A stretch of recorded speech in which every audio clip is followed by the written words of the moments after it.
Miranda, and today we're making Bubblegum Lip Scrub, compounded by Joey.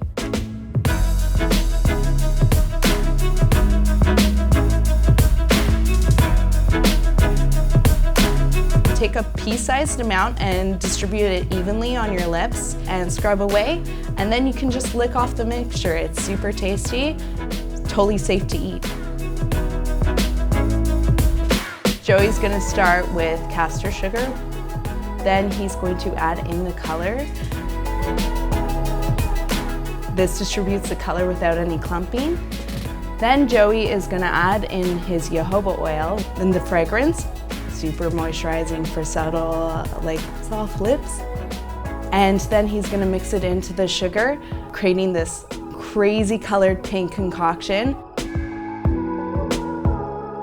Then, afterwards, it's gonna go over to production to pack into the jars. Everybody's super hardworking, and we're like a little tight-knit family. Your filling is beautiful. Oh, thank you. It's tasty, it's cotton candy. I like how it feels on my lips when I apply it. I like licking it off. And that's how we make Bubblegum Lip Scrub. If you like this video, give us a thumbs up. If you want to see more of our videos, subscribe to our channel and comment below to tell us what you want to see, because we'd love to hear from you.